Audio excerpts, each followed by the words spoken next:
this glorious hour of Universal Entertainment. We've got the cast of 2 major films to delight you. I'm talking Glass and Halloween. Yes? So let's start with Glass. Now, yes. The first panelist I'd like to bring out needs no introduction, but he deserves one. He is a screenwriter, producer, director, and the creator of thought-provoking thrillers like The Sixth Sense, Signs, The Village, and the film that reignited the superhero versus villain trend, Unbreakable. I'm talking about M. Night Shyamalan.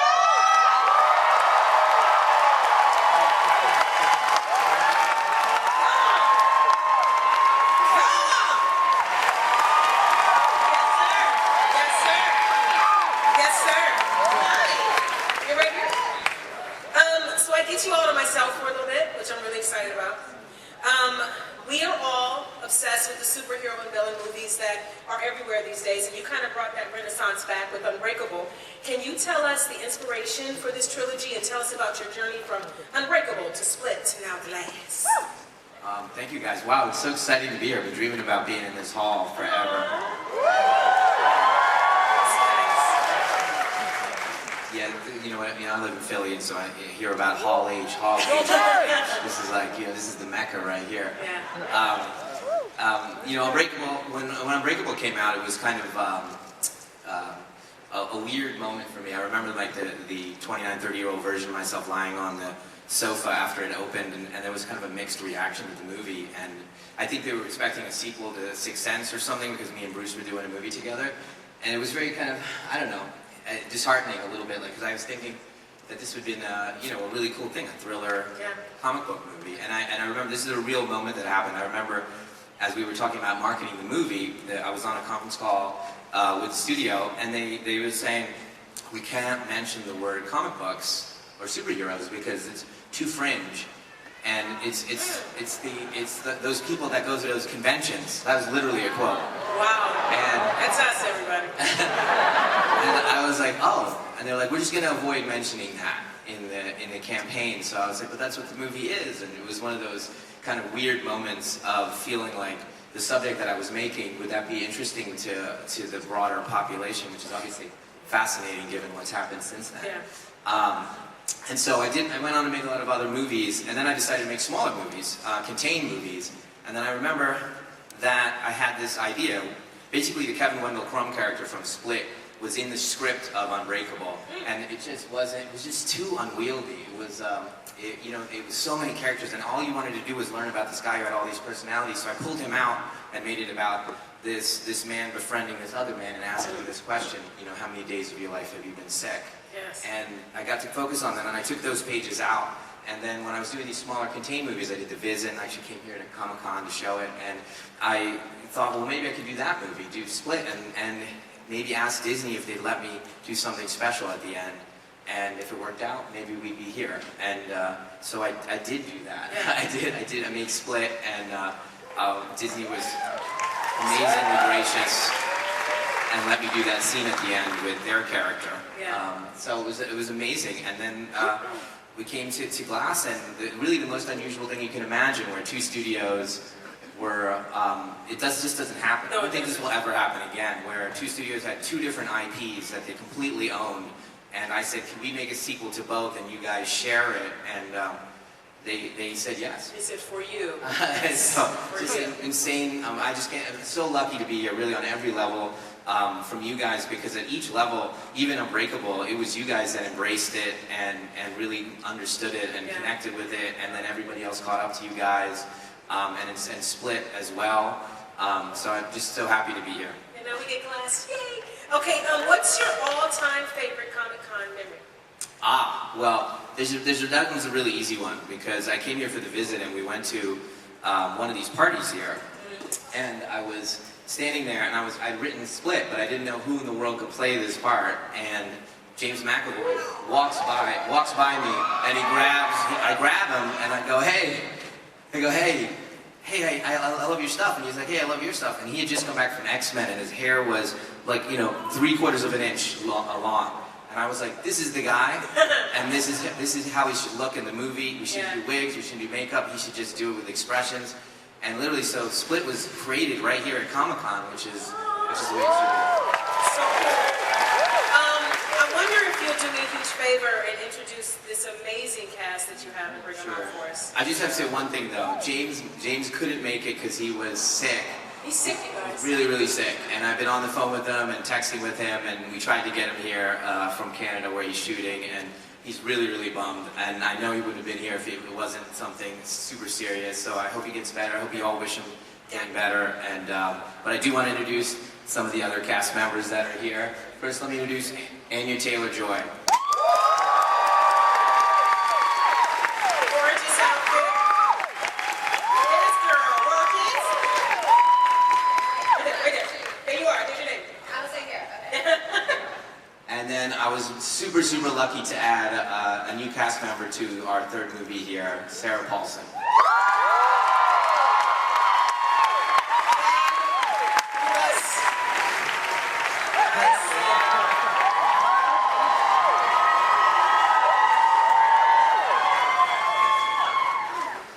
And then this was kind of a very, very special thing to me because basically he's been my big brother and he was the first guy that really believed in me and gave me a chance on The Sixth Sense. So I want you all to welcome Bruce Willis.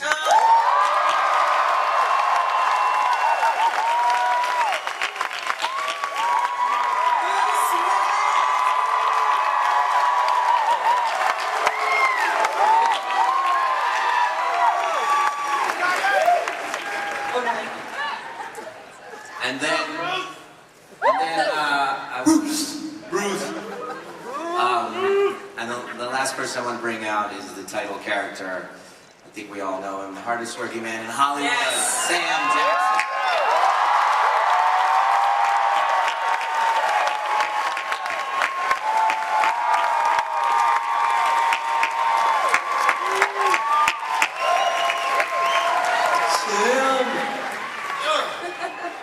Sorry, I was having a fan moment. I had to get my own picture. Okay, hey, Sam. Hi, Sam. Hey. When filming wrapped on Glass, Knight tweeted that he had to fight back tears because these are more than movies to me, he said. So what is so special about Mr. Glass to you that you said, I'm going to go back and I'm going to play this role again?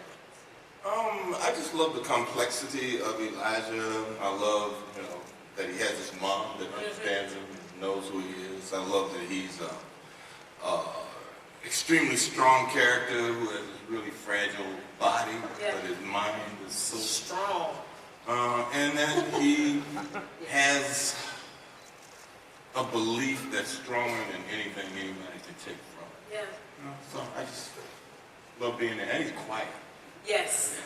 He is quiet. He's always It's unusual. See, I don't actually play the same motherfucker all the time. Those keeping count, that's our first. I like the loud ones. Yes. It's the first mother effer of the ad. There'll be at least 5 more. Mr. Willis. Yes, give it to him. How did Knight entice you to join Split for that surprise at the end? Did you guys talk about Glass during the time between Unbreakable and Split and all that? And was he keeping it a surprise for you later? Like, what made you decide? Sadly, I am bound to a lead pipe cinch that I really can't share anything. But there are a lot of secrets in this movie that have not been exposed. Right, Knight? That's true. I taught him not to tell too much. I think you can tell us one. No, he can't. No, he can't. But Bruce was really, basically I just called him and asked him, I said, hey, I had this movie, Split, I'm doing, and at the end, would you do this scene in this diner? And he came right away, and we just did it one afternoon. Super gracious of him. He literally just came and did it for nothing, and everybody just did it. And it was, we did this quiet. He did it for nothing. Literally everything I'm saying is not realistic. But that's just what happened. Yeah. Just came, it's just a sweet, sweet guy. He's always been my big brother.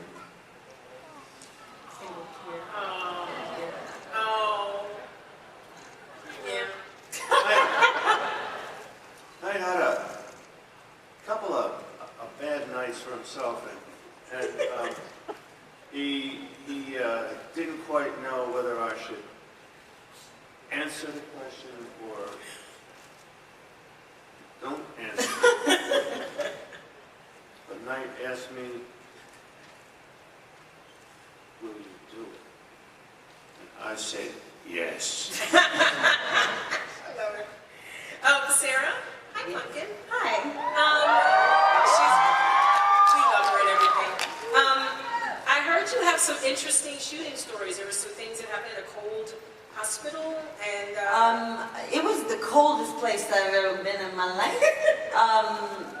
But it was actually helpful to me a little bit because, I mean, it literally was like a mile to the bathroom inside this place. And Wow. we would sit between takes, there was no heat, and but it was good for my brain because I spent a lot of time trying not to have panic, that I was, you know, there's one particular scene where I'm sitting in a room in this hospital with three of the most iconic characters Yes. that have been on film, you know, with Knight looking at me, telling me what to do and things, and I was going, I can't believe this is happening Yeah. to me. So the cold was quite a good distraction. good distraction. Yeah, but like pulling the stockings down for the peeing was not my Not favorite fun. day, kids. It was not my Was favorite day. it a choice to make it so cold? They have heaters. He's, you know, Knight's tough. He likes to put us through our paces. He's like, Is it? We shut it up. She's leaving out some details. sorry. It was an abandoned mental hospital. Yes, it was a mental hospital, So yes. it wasn't. Creepy. Yeah. It wasn't active, and so we were. You know, the state allowed me to. Yeah, he was like, I could make it warm in here with some space heaters, but no. I love it. Anya, hi, honey. What I love about your character, Casey, is that when we meet her, she's wounded, but she's a survivor who refuses to give up. And ultimately, she's standing toe-to-toe with the beast, and he earns his respect. So where do you find that inner resolve as an actress, and how was it to play off of James McAvoy's beast? I mean, it's amazing. He's so incredible, and he brings so much to every single character that you really feel like you're working with somebody different each time. But I don't know where I find the inner resolve to play Casey, because I think Casey's amazing. I think she kind of exemplifies all the traits that I wish I had, and she's somebody that I aspired to be like. Yeah. But I have to say, Knight wrote such a beautiful character, and it was such a pleasure, genuinely, to be able to come back and play her again and kind of show the end of her story, or the continuation of the story. I think it's time for us to see. Oh my God.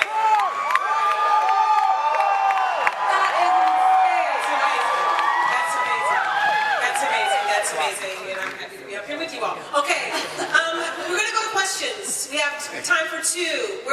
Anybody lined up? Where's the audience section? Yes! Hi, Punky, what's your name? What's up, Sam Jackson? What's up? Hey. Not Sam Jackson, sorry, I should. You just got excited. What's your question, Eddie? My question is, will this movie be R-rated? No, I'm going to try. I try to get right on that edge of PG-13 and R, just to the intensity and calibrate it back. A lot of times it's almost sound effects that tip it back into PG-13, but that's the goal, is PG-13. Thank you for asking. And our second question? Hello. I'm from Philadelphia, and I know the Philadelphia Film Office works in many ways. How does the office help when working with major actors like Bruce and Sam? Oh, well, thank you. Well, look, I love shooting in Philly simply because of the authenticity of being able to shoot at home. Bruce is from New Jersey, and I do think the sensibilities are slightly different from where you are in the country and how you perceive storytelling and where your leans are. So it's really just a special thing for me to shoot in Philly and have these guys kind of come to Philly and make it their home, and we've brought them here multiple times and all. By the way, we're going to do one more question. We have two more.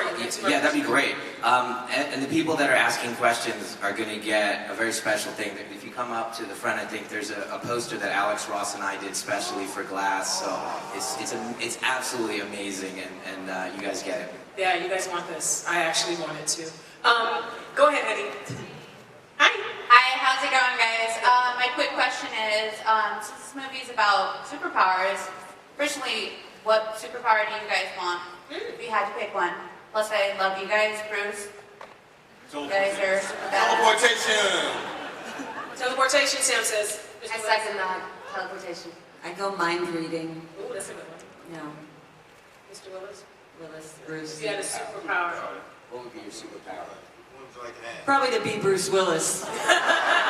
already got it. Good superpower. That's a good one. He's got it. Extreme strength. Ooh, nice. AKA be Bruce Willis. Okay, our last question. Go ahead, sir. Hi, Oh, baby. I'm Nate. I love your movies. Thank you. Sixth Sense got me into film. They're all great. That's so sweet, thank you.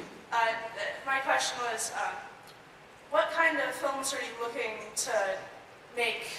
Like horror films like Split or Visit, or more adult superhero movies like Lady in the Water, The Village? Oh, well, thank you. That's such a sweet question. I mean, look, for me, it's always a struggle because I'm trying to do two types. I'm trying to do these kind of intimate, character-driven movies that are rides, that are genre.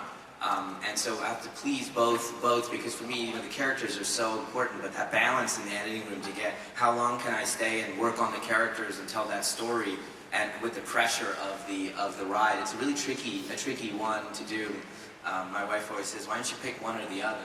Do the drama, do like the A-drama, or go do the ride. And I really, the movies that I fell in love with, like even E.T. and all these, they did a both. bit of everything. Yeah. Do you have any like final teasers? I'm not trying to be greedy. Yes, I am. Anything that you could give us? Right, anything. Give us something.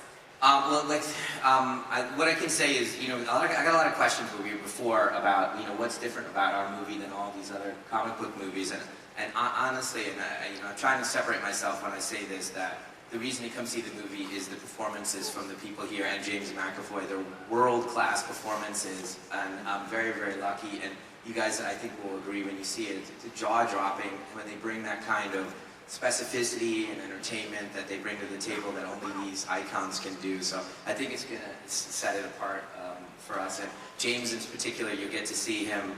The little tidbit could be that right now in the editing room, he does 21 personalities. Whoa.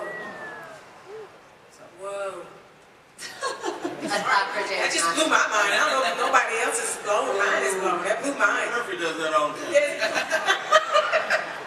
All right, well, guys, this has been a wonderful opportunity for us to find out about Glass. Thank you so much for the panel coming, and thank you. Thank you, guys.